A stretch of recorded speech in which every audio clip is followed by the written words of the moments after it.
hablando de que en 1929 mi padre tenía 26 años. Trabajaba como vendedor de acciones en un pequeño banco local.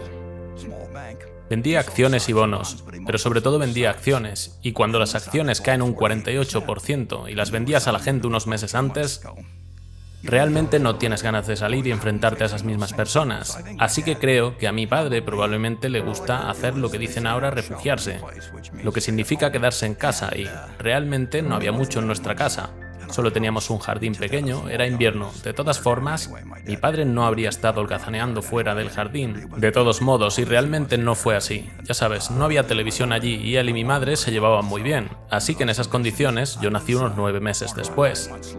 Así que no me di cuenta en ese momento de que el mercado estaba cerrado, pero el mercado de valores se había recuperado más del 20% durante ese periodo de 9 meses y medio, más o menos.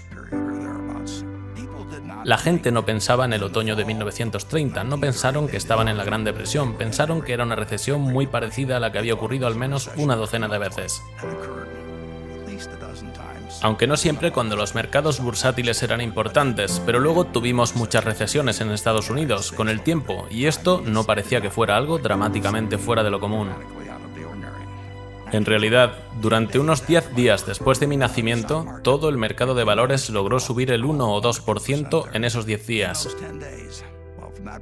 Bien, desde ese punto el mercado de valores pasó del nivel 240 al 41, lo que fue una disminución notable, porque si alguien me hubiera dado $1000 el día que nací y hubiera comprado acciones con ellos, promediando el Dow,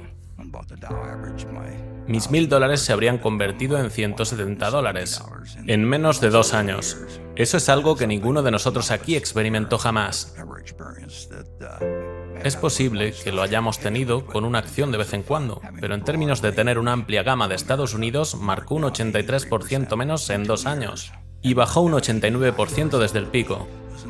Fue el 3 de septiembre de 1929, fue extraordinario, y en ese periodo intermedio de menos de un año, después de que naciera, un poco menos de un año, mi padre fue al banco donde trabajaba, y tenía su cuenta y, por supuesto, el banco tenía el cartel de cerrado, y por lo tanto, no tenía trabajo. Tenía 2 hijos en ese momento. Su padre tenía una tienda de comestibles, pero Charlie y yo trabajamos allí para mi abuelo. Charlie trabajaba allí en 1940, yo trabajé allí en el 41, así que no nos conocimos, pero mi abuelo le dijo a mi padre: no te preocupes por tus compras, Howard. Él dijo: dejaré pasar tu factura. Eso fue... Mi abuelo no hizo eso. No exactamente. Él se preocupaba por su familia, pero tampoco iba a volverse loco.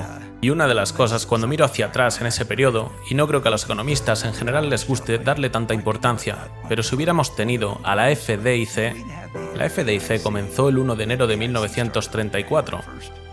Fue parte de la legislación radical que tuvo lugar cuando entró Roswell. Pero si hubiéramos tenido la FDC, habríamos tenido una experiencia muy diferente en la Gran Depresión. La gente echa la culpa a Haley por su suavidad, y quiero decir, hay todo tipo de cosas, y los requisitos de margen en 1929 y todas esas cosas participaron en la creación de una recesión. Pero si tienes más de 4000 bancos que quiebran, son 4000 experiencias locales donde las personas ahorran y guardan su dinero.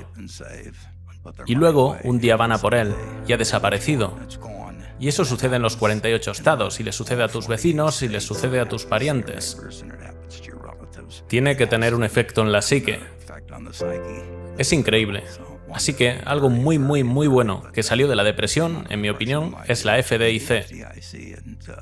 Y habría sido un mundo un poco diferente, estoy seguro, si las quiebras bancarias no hubieran ocurrido simplemente en este país, con personas que creían que ahorraban y descubrieron que no tenían nada, cuando fueron allí y había un letrero que decía cerrado. Así que la Gran Depresión continuó y duró mucho tiempo. Pero duró mucho más en la mente de las personas que realmente en sus efectos. Llegó la Segunda Guerra Mundial y de manera involuntaria adoptamos el keynesianismo. Comenzamos a tener déficits fiscales, por supuesto, que eran absolutamente enormes y llevaron nuestra deuda a un porcentaje del PIB que nunca antes se había alcanzado y nunca se ha alcanzado desde entonces. Tuvimos una enorme recuperación económica, pero la mente de la gente estaba tan marcada en los recuerdos que los padres le contaron a sus hijos. 1929 se convirtió en un símbolo en la mente de las personas. Quiero decir, Es como decir 1776 o 1492. Quiero decir, todos sabían exactamente de qué hablabas. Y afectó a los precios de las acciones de una manera bastante notable. Fue el 4 de enero de 1951, cuando el niño que nació el 30 de agosto de 1930 había terminado la universidad, antes de que el mercado de valores volviera a donde estaba en ese momento anterior. Así que tomé los años desde 1920 o 1929 hasta 1951 y ten en cuenta que el país tenía solo 140 años cuando esto comenzó. Esos son 20 años de esta increíble vida de 231 años de nuestro país. Fue una época de mucho tiempo sin crecimiento económico y sin sentimiento por parte de la gente en términos de la riqueza del país, sobre lo que la economía estadounidense valía con todas esas corporaciones que lo estaban haciendo mucho mejor que hace mucho tiempo. Pero tomó todo ese tiempo restaurar en el mercado un nivel de precios que fuera igual al que tenía cuando nací 20 años antes. Así que, si piensas en el hecho de que estamos aguantando unos meses y aguantaremos muchos meses más y no sabemos qué pasará, y la gente en los años 30 no sabía qué pasaría, pero aguantaron, perseveraron, prosperaron, y el milagro estadounidense continuó.